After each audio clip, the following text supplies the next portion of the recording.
मावदिव्यविसुन्धराय तस्मै महाप्रेमरसोद्बोधाय चैतन्यचन्द्राय नमो नमः। जय श्री राधे। একনামি চৈতন্য চরিতামৃতের অন্তলীলার নবম পরিচ্ছেদ থেকে পাঠ করছি।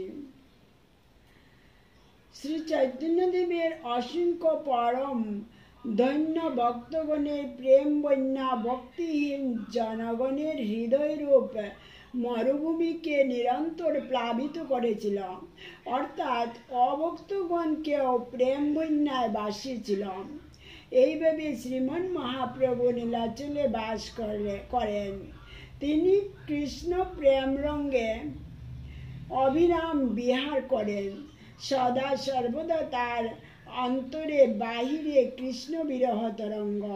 নানাভাবে তার দেহ মন ব্যাকুল। দিনের বেলা তিনি নিত্য কীর্তন ও জগন্নাথ দর্শন করেন। রাত্রে স্বরূপ ও রায় রামানন্দের সঙ্গে রস আস্বাদন করেন। ত্রিজগতের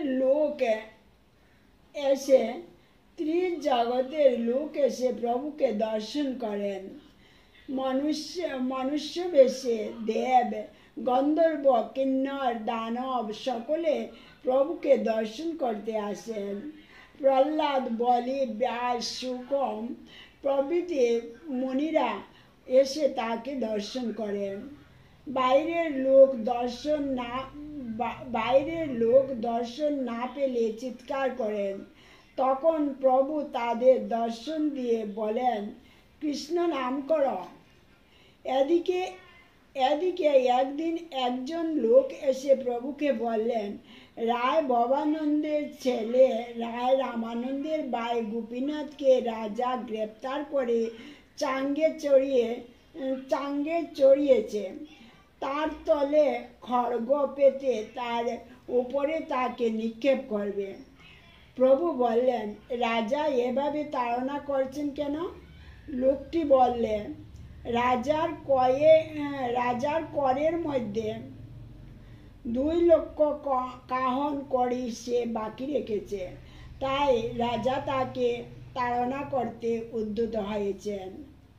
প্রভু বললেন, কিন্তু রাজার করি বাকি রাখা সর্বত্র অন্যায়।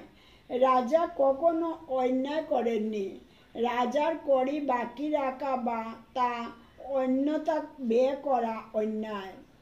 লোকটি বললে, গোপীনাথ বাকি করের পরিবর্তে তার 10-12টি গুড়া রাজাকে দিতে রাজি ছিল। তা বাদে বাকি অর্থ সে পরে শোধ করে দিতে রাজি হয়েছিল। কিন্তু রাজা একজন রাজপুত্রকে পাঠালেন।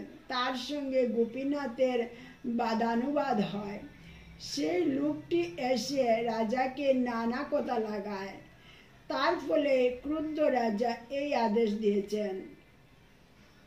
প্রভু বললেন, আমি সংসার ত্যাগী সন্ন্যাসী। আমি বিষয়ের কোনো বিষয়ে মাথা ঘামাতে চাই না, বিশেষ করে এতে যখন রাজার কোনো দোষ নেই। একথা শুনে অনেকে বললেন, রায় ভবানন্দ ও তার পঞ্চপুত্র আপনার চিরকিঙ্কর।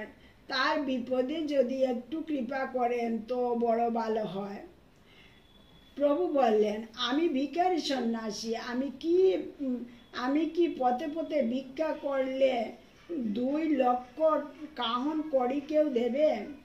কাজে কিছু করা আমার অসাধ্য। এদিকে কাশী মিশ্র এলেন প্রভুকে দর্শন করতেন। প্রভু তাকে বললেন, মিশ্র, আমি শীঘ্র নীলাচল ছেড়ে চলে যাব আলালনাথে। কাশী মিশ্র বললেন, একথা কেন বলছেন প্রভু? আপনাকে ছেড়ে আমরা থাকবো কি করে? আমাদের হৃদয় বিদীর্ণ হবে। প্রভু বললেন, বিষয়ের সংস্পর্শ থেকে আমি দূরে থাকতে চাই। এই বলে তিনি রায় ভবানন্দ ও গোপীনাথ সংক্রান্ত সব কথা তাকে বললেন। এর উত্তরে মিশ্র বললেন, তোমার সেবকগণ তোমাকে প্রাপ্ত হওয়ার জন্য শুদ্ধ ভক্তিতে তোমাকে ভজনা করে, কেউই চায় না বিষয় সম্পত্তির জন্য তোমার ভজন, তাই তুমি আলালনাতে যেও না। এই কথা বলে তিনি বিদায় নিলেন। এদিকে গোপীনাথকে যখন চাঙ্গে চড়ানো হলো, তিনি এক মনে মহাপ্রভুর শ্রীচরণ ধ্যান করতে লাগলেন। রাজার আদেশ শুনে ওদিকে হরিচরণ মহাপাত্র রাজাকে বললেন, তুমি গোপীনাথের কাছে টাকা পাও, তার গুড়া নাও, পরে টাকা আদায় করে নাও। তাকে হত্যা করে তোমার কি লাভ হবে? রাজার মন ফিরে গেল একথা শুনে। তিনি গোপীনাথের মুক্তির আদেশ দিলেন। এইদিকে সেই দিনই সন্ধ্যাবেলা রাজা প্রতাপরুদ্র এলেন কাশী মিশ্রের কাছে। কাশী মিশ্র প্রভুর সংক্রান্ত সব কথা তাকে বললেন। তা শুনে রাজা মনে খুব দুঃখ পেলেন। কাশী মিশ্রের কথা শুনে রাজা বললেন, না, প্রভুকে এদেশ থেকে কিছুতেই যেতে হবে না, আমি গোপীনাথের কড়ি মাফ করে দেব। কাশী মিশ্র বললেন, না, প্রভু তা চান না। তিনি চান রাজার কড়ি যাতে নিয়মিত গোপীনাথ রাজাকে দেয়। তারপরেও হতে পারে বর্তমানে যদি প্রভুকে না জানিয়ে সব কড়ি মাফ করে দিই, তাহলে অবশ্য কোনো কথা নেই, তাহলে সব দিক রক্ষা হয়। একথা শুনে রাজা পরদিনই গোপীনাথের সব কড়ি মাফ করে দিলেন। সেই সঙ্গে তার জমিদারি পরিমাণ দ্বিগুণ বৃদ্ধি করে দিলেন। জয় শ্রী রাধে। গোপীনাথ কিছু বুঝতে পারল না। সে পিতা ও ভাইদের নিয়ে পরদিন প্রভুর চরণে এসে পড়ল। গোপীনাথ কাঁদতে কাঁদতে বলল, প্রভু, তোমার চরণ ধ্যান করে তোমার কৃপার আবাসে এই মহা বিপদ থেকে উদ্ধার পেলাম।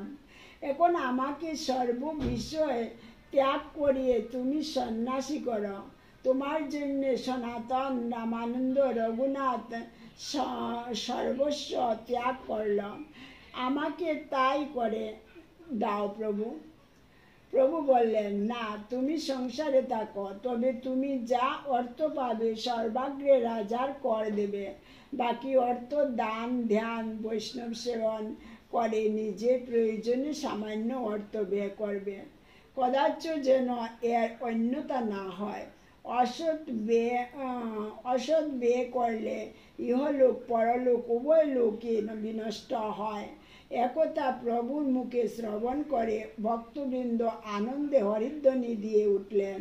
প্রভু বললেন, গোপীনাথ, আমার দ্বারা কিছু হয়নি, জগন্নাথই তোমাকে কৃপা করেছেন। এইভাবে প্রভু কারো বিন্দুমাত্র সাহায্য না নিয়ে গোপীনাথকে উদ্ধার করলেন। জয় শ্রী রাধে। হরে কৃষ্ণ কৃষ্ণ কৃষ্ণ হরে হরে, হরে